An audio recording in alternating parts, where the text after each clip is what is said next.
Unfiltered opinion. Sometimes you have ideas and you're not quite sure why. You secure the bag. Sometimes you meet people and realize there's probably a reason why you stayed in touch. Just listen. Sometimes all the pieces just come together by themselves. I'm Jimmy Moyaha. I'm Nicolette Mashile. And I'm Simon Brown. Welcome to Insider Exchange.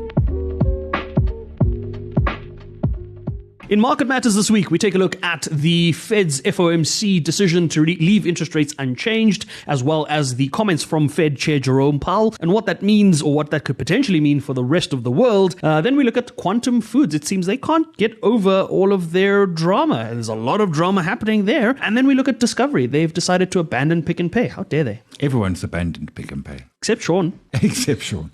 Let's start with Powell. The US sneezes, the world gets a cold. We're tired of this narrative, but it's still playing out. Yeah, it absolutely is. Although interesting, I mean, the question was, and I on my show asked a couple of folks, like, can the rest of the world cut before the US? Europe did. Well, that was it. Europe did. Bank of England did. Canada. Okay, Canada. Canada. No one counts Canada. But suddenly everyone's like, yo, guys, we can't wait anymore. And there's small cuts and everything. But it's always the press conference afterwards, right? Which she gives half an hour after the announcement. And the press conference, and I quote, policy rate could be on the table as soon as the next meeting in September. Now, okay, could be. But I mean, short answer is they're going to cut in September. There's no, unless we see unemployment suddenly at 3.5 instead of 4.1, unless we suddenly see inflation spiking. And I don't see that happening anywhere.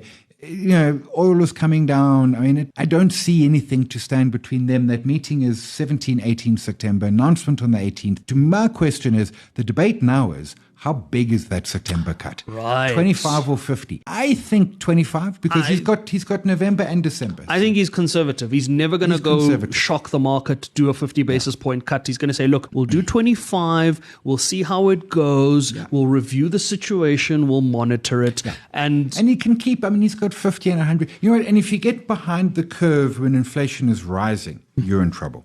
If you get behind the curve and inflation is falling, less trouble. I mean, it's always one of those. So you can do a 25 basis point cut in September. You can do one in October. And then if the situation is dire in November, you just do a 100 basis points, full 1%. Yeah, so I think there isn't October. I think it's September, November, December are their meetings. And then, of course, MPC. Oh, wait, October's Jackson Hole. No. October's something, but it's not a FOMC. And then I own MPC is the day after their September power meeting. Ooh. Again, I can't see in which world our good governor doesn't cut. And let's be clear, at the last meeting, it was 3-2. 3 no cuts, 2 cuts. It was basically there. We have to swing one person. Now, if you tell us who that person is, we'll send flowers, chocolates, whiskey, I don't know. You tell us your poison, we will send it. But I just can't see. So, I mean, I think it's like, now let's be clear, coming into this year, we were told 6 rate cuts from the FOMC. 7 at some point. 7? Yeah, okay. We've been lied to before, but this time it feels real. It feels right there. Oh, no, Jackson Hole is this month. Sorry, Jackson Hole is the end of this month, 24th to 26th of August. But nonetheless, the Fed conversation, I think, for as long as the dollar has been the lead currency, this is kind of why we've had to take the cue from there. But economies are seeing that even if that is the case, you'd rather risk it for a 1 or 2% potential movement this way or that way than letting your economy go into a recession. Yeah. Because if you wait for too long and your consumer is under too much pressure, then it's a different set of problems you have to deal with. And what did you wait for? For the US to go first? Yeah, no, 100%.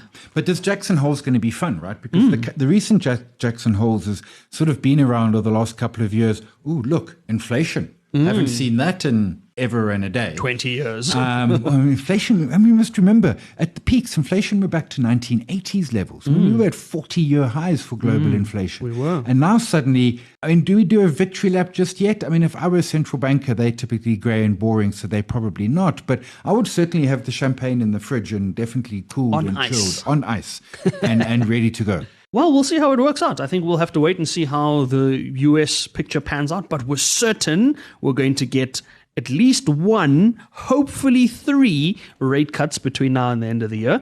Let's come back to some local news. Quantum, I don't even know where their problems start and end. So let's go all the way back to, it was around March. They had an annual general meeting. They re-elected members to the board. Shortly thereafter, a Ms. Tanya Golden quit. She was the legal professional we spoke about last week. The only legal professional on the board. She quit. She then turned around and issued summons, sued the board because she said she had asked for legal opinion on their first decision not to call an emergency meeting as requested by shareholders, and she wasn't given the legal opinion as the only lawyer on the board, and then they told her she must resign. And she is, as I understand, trying to build a career as a non-executive director. And this got elected to the board and left a little while later. It looks bad on your CV. So she needs to clean this up as to what happened here. So that was the first bit of trouble. And then they got a letter from Country Bird, who currently holds around 18%, saying that they want the lead non-executive director and the chair to be gone. And then they appointed a new chair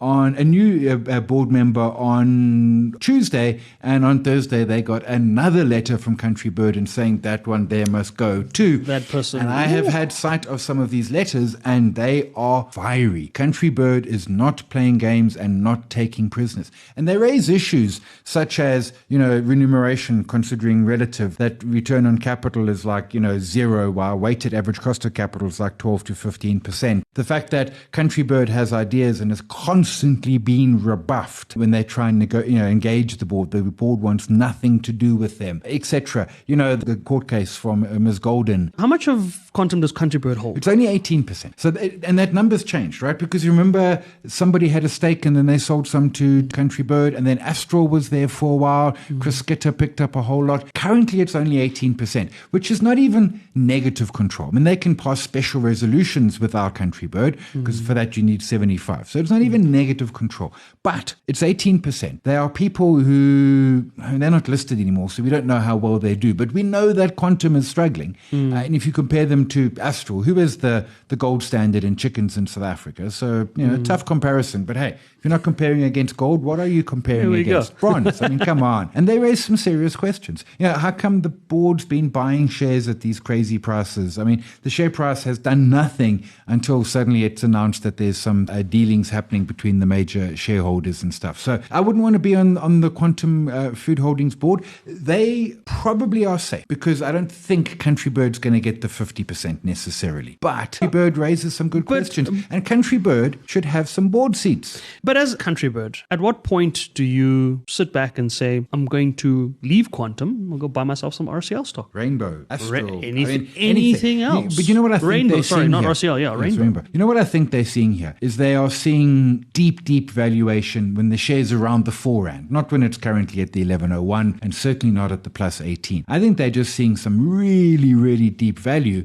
and they're like, and we can help unlock this value. And the board seems to be saying, yeah, share's 11, who cares? But the share's not 11 because of earnings and dividends and profits. The share's 11 because the market saw these shareholder changes and thought there's an offer coming. Country Bird has stated on record, we are not making an offer for Quantum. Speaking of not making offers on things and just walking away from deals, Discovery walking away from Pick and Pay in favor of Checkers and ShopRite. Yeah, I mean, that's weird. And I don't know how this works. Is this a Discovery decision, not a Pick and Pay decision? I imagine it must be, right? This isn't Sean Summers saying, because why wouldn't Sean Summers like the deal? So you can still spend your Discovery miles or your Discovery earnings or whatever at a Pick and Pay, but now the lead partner on the Vitality side of it is going to be the Checkers business and not the Pick and Pay business. So you get your money back for your healthy food, right? And stuff. But now look at Checkers' footprint versus Pick and Pay footprint. Look at Checkers' balance sheet. Look, it doesn't look like a deal that I think Pick and Pay could have afforded to lose at this stage. I agree 100%. I mean, I do think, we know that no one's loving Pick and Pay like they used to, just from the customer experience. And that's my own experience. I mean,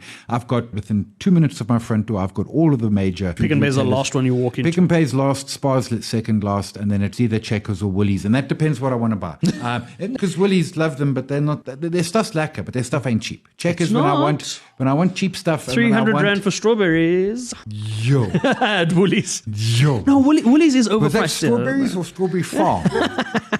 But I got to say, I think it shows two things. I think it shows, ShopRite, machine. But it also shows a surprising little bit of power that Discovery and most notably their Vitality have. They wield a bit of an axe. They are going to drive some customers and there are people out there who play these Vitality things, like they keep spreadsheets and stuff. People show up for that annual check. They want their points. They go and they tick off all the boxes. Some of those folks are now, come end of August, when Pick and Pay falls away, zip, they're off to Checkers. Just as simple as that. I mean, is it a lot of people? I don't know. But right now, Pick n Pay can't afford to lose one granny, never mind a whole lot of Vitality fiends. How do you come back from that? How do you take Pick n Pay, right? We've discussed the rights offer. We've discussed what you're doing with Boxer. We've discussed where you want to play in the space. Your Boxer is going to compete with an OK, but your Checkers is a much bigger beast that has a lot more in terms of logistics, infrastructure, and all of that. You're sitting there, you're Sean Summers, you've done this before. You don't have another 30 years to do it again. No, you don't have 30, but you've got 3 to 5, and I think he's on record as saying 3. So you do, I think, 2 things.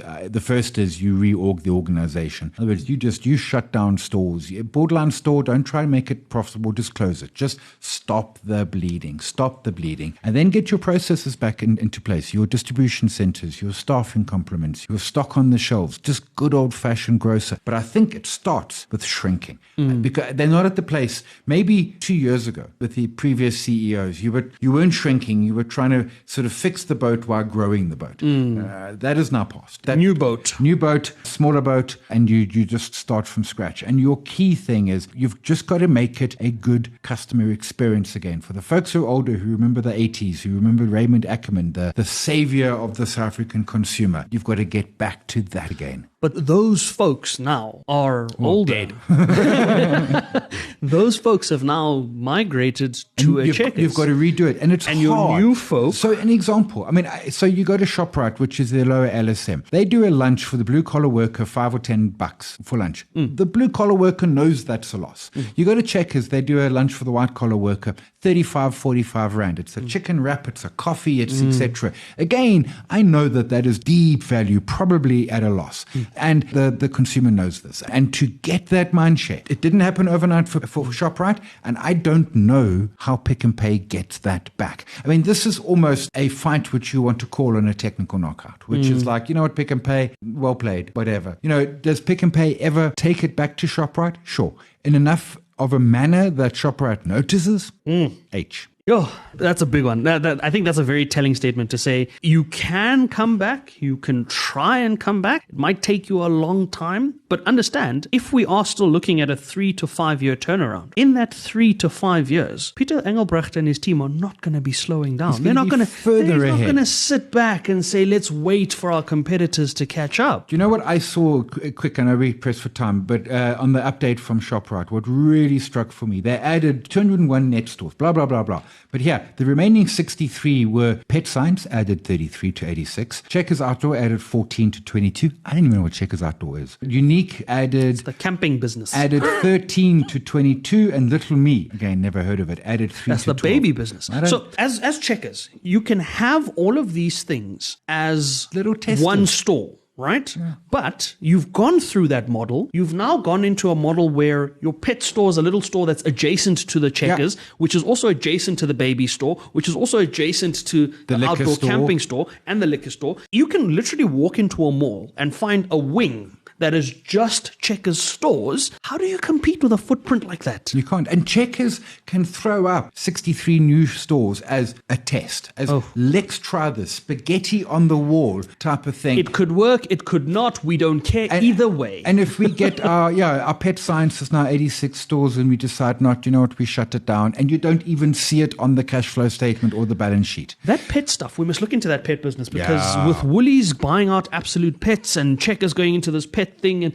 it's become the next thing for grocers to say, we now need to accommodate this part of our consumers' Pets are big. life. Yeah. I know a guy who was buying out vets 20 years ago in the Western Cape, because back in the day the vets basically gave cats shots and dogs, and now suddenly they do all the rest, and he was amalgamating like crazy, and has got a very nice little business, a really nice little business of vets. It's such a weird space. I think that's maybe going to be one of our deep dives, is looking at the value of the pet industry and how to take advantage of that. But I think we've run out of time. That's all we have time for this week on Market Matters.